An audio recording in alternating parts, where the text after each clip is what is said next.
আসসালামু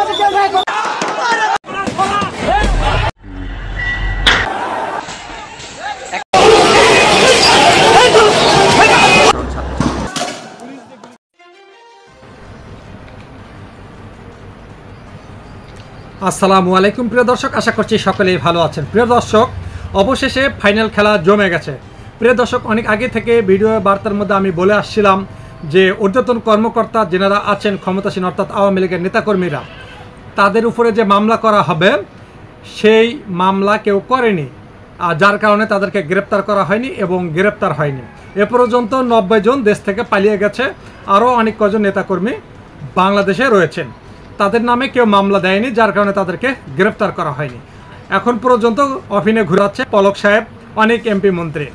অবশেষে 7 ব্যক্তির নাম বাংলাদেশ যুবক।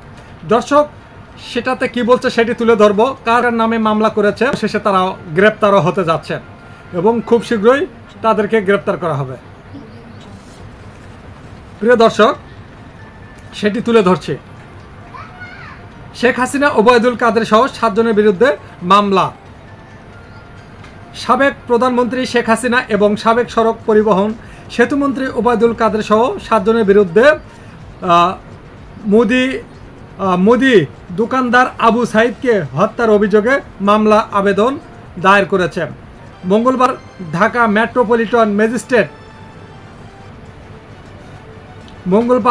মেট্রোপলিটন ম্যাজিস্ট্রেট রাজেশ চৌধুরী আদালতে SM আমির হামজা নামে এক ব্যক্তি মামলা আবেদন করেন। আবেদনে মামলার অপর আসামি হলেন সাবেক স্বরাষ্ট্রমন্ত্রী আসাদুজ্জামান খান কামাল, সাবেক IGP Abdullah Al Mamun, DMP commissioner Habibur Rahman, অতিরিক্ত IGP হারুন আর রশিদ, অতিরিক্ত যুগ্ম পুলিশ কমিশনার বিপ্লব কুমার। গত 19 জুলাই বিকেল 4টায় মোহাম্মদপুর থানাধীন বসিলা এলাকায় 40 ফিট চৌরাস্তায় আবু সাইদ কোটা আন্দোলনের সমর্থন চলমান মিছিলে পুলিশের গুলিতে নিহত হন।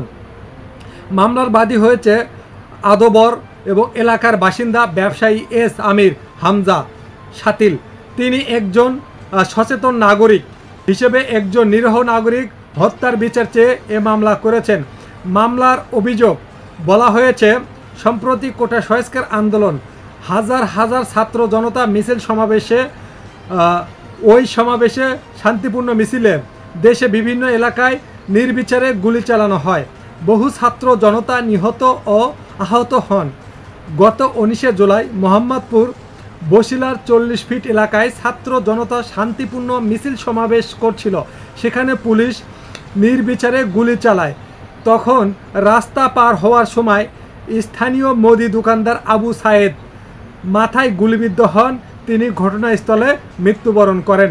মামলার অভিযোগে বাদী আরও বলেন, নিহত সায়েমকে তার গ্রামের বাড়ি পঞ্চগড় বোদা উপজেলা নতুন বস্তি প্রধান হাট নিয়ে দাফন করা হয়।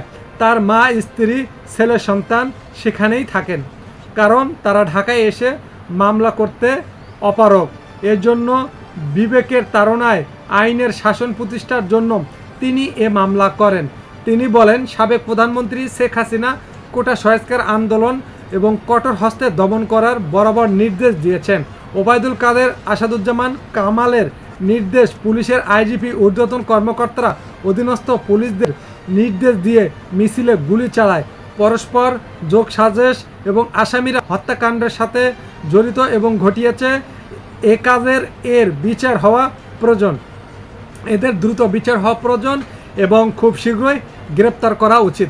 দেশে যারা দুর্নীতি করেছেন, খুন গুম করেছেন, যে হত্যাকাণ্ডের সাথে জড়িত, সেটা যে কোনো দল হোক বা সাধারণ জনগণ হোক, আইনের আওতায় বিচার করতে হবে এবং পুলিশকে তার নিজের দায়িত্ব থেকে তাদেরকে গ্রেপ্তার করতে হবে। সেটা যে কেউ ঊর্ধ্বতন কর্মকর্তা হতে পারে বা সাধারণ জনগণ হতে পারে। আইন সবার জন্য সমান। দেশটা আবারও দ্বিতীয়বারের মতো অনেক ত্যাগ, অনেক রক্ত, অনেক জীবনের বিনিময়ে এই দেশটা আবারও স্বাধীন করা হয়েছে।